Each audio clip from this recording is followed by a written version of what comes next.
is king! Christ is king! Let all that you do be done in love. A Christian, when they see their society collapsing around them, doesn't cower or run in fear. He doesn't stick his head in the sand and hope that it will all change and just go away and be all right. He doesn't throw up his hands and say all is lost. Because the camera is on. Unless you are a trained. I know that you are a graduate. I don't know what graduation you are. Yeah. But how can we get training of these sort of things, sir? It's a great question and I want to answer that. Please. So there are many YouTube channels now of Christians who are dealing with the arguments of atheists, the arguments of agnostics, the arguments of progressives, the arguments of Muslims. Sit like if you were listening to a lecture on those channels and take notes. There's loads of channels, loads of them. SOCO Films is one, Dr. James White is another, Orthodox Shahada is another. You know, I'm trying to think of some off the top of my head. Sam Shamoon, Apologetics, J Apologetic, God Logic, Islam Critique. There's loads of Christians engaging with Islamic arguments. See? I got it from my yes, David Wood, DCCI. I know.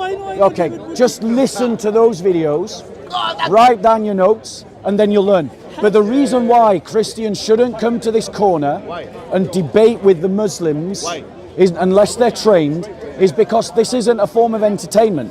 This is a battleground. Yes, I agree with you. And Christians are getting stumped because they're not trained in apologetics, and they're gambling their souls by coming here in an untrained fashion.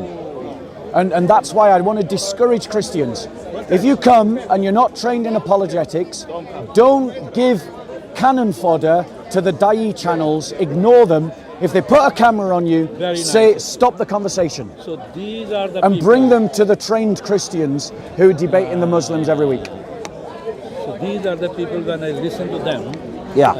Have you ever book any, or you have studied or watched that contradiction on the Quran? There's many contradictions in the Quran. Yeah, I have heard from you and I listened to you.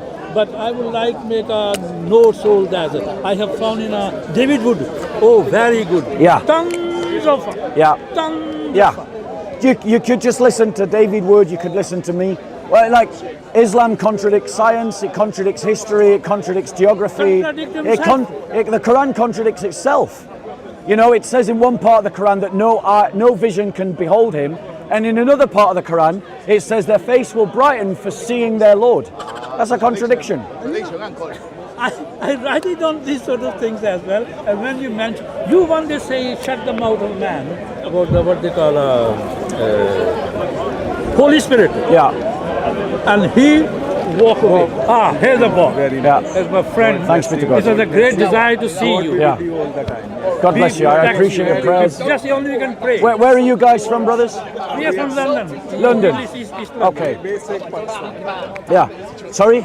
Basically Pakistan. Basically Pakistan. Like the persecution that our Pakistani brothers and sisters are facing is horrendous. And I really want to, I always try to raise awareness about how Christians in Pakistan are suffering. I know, I feel so happy. Churches are being bombed, Christians are being kidnapped, Christian girls, they're being assaulted, insulted in the street, they're being stabbed. Doesn't matter how old I am, uncle. I can't say. But the point is, there are people, brother, uncle, the fact is that there are ignorant people in the West who want to ignore the fact that Christians are suffering in every part of the Islamic world because it's not politically correct to call it out. Nice of you. You, my uncles in Christianity, my brothers from Pakistan, need to challenge the do-gooder Westerners and confront them with the sufferings of the church in Pakistan and shove it down their throat until they choke on it. You must shove it down the throat of Western liberals how our brothers and sisters are suffering in Pakistan until they literally are throwing up, because they are consciously, deliberately, willfully ignorant about how our brothers and sisters are suffering in Pakistan. And the thing is, because you're Pakistani, a white liberal will never contradict you. A white liberal will be scared of the race card. They won't listen God to me. bless you. If God I bless you. listen, Uncle, Oh, please what a man listen, you are. listen, Uncle. If I go to a liberal do-gooder and talk about the persecution that Christians in Pakistan are facing, they'll call me a racist. Yeah. They will never say that to you, and they'll never say that to you. So make it your mission in the West, make it your mission in the West to find liberal do-gooders in the West and shove the persecution of the church in Pakistan down their throats until they are sick to death. God wills it. And if they try to call you an Islamophobe, accuse them of racism and play the race card. God bless you. Peace be with you. We have got to fight the liberals. We've got to stand up together. Evangelist. You say I'm an evangelist, part-time evangelist. God bless you, Listen, Uncle. okay. God bless you. Peace be with you. God bless you, Uncle. Peace be with you. Christians from Pakistan who are living in the UK. Christians from Egypt who are living in the UK. Christians from Syria and Iran who are living in the UK. Christians from Algeria who are living in the UK. Find the progressive liberal apologists who are ignoring the suffering of the persecuted church and shove example after example after example down their throats until they are sick to the back teeth.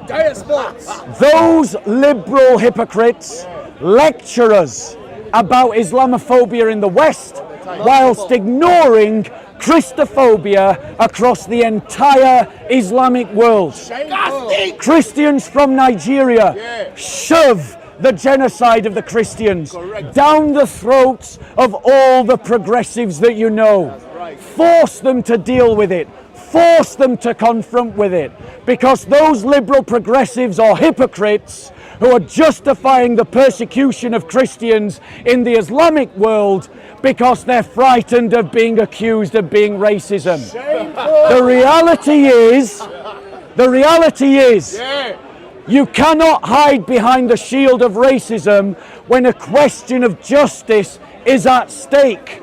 We Christians are called to stand up for justice. And that means it does not matter a jot if it will stir up religious tensions, or if someone will accuse you of being a racist. You must speak up for persecuted Christians wherever they are in the world. And if the liberal progressives don't like it, tough shove it down their throat. Shove it down their throat until they are sick of hearing it. Standing up for your brothers and sisters in the persecuted lands is more important than political correctness. It is more important than community relations. It is more important than people's feelings. Ladies and gentlemen, listen to this and listen well. There was not a single year in 1,400 years of Islamic history in which a Muslim army did not try to conquer Christian land. Think about that for a minute. The reason why you don't know about it is because the liberal West has a vested interest in making you forget the history of the church. Because if you remember the history of the church, then that bombing in Manchester of those children looks different. ISIS looks different. Boko Haram looks different. Hamas looks different. Islamic Jihad looks different. The Muslim jihadis in the Philippines looks different. The anti-Christian pogroms in Egypt looks different. The anti-Christian pogroms in Pakistan looks different. If you remember the history of the church, the actions and the persecutions Christians are suffering at the hands of Islamic societies looks different. And the reason why you've been told, oh, it's just an individual or it's just a bad Muslim, is because you don't know that for 1400 years, without a single exception, in any year of 1,400 years, there wasn't a Muslim army marching somewhere to conquer Christian lands, shouting out Allahu Akbar, as they kidnapped our children, as they raped our women, as they desecrated our churches. The last time that this happened was in 1914 to 1918. There will be a reckoning. That's how recent it was. Learn your history, Christians. Learn to stand up for your brothers and sisters.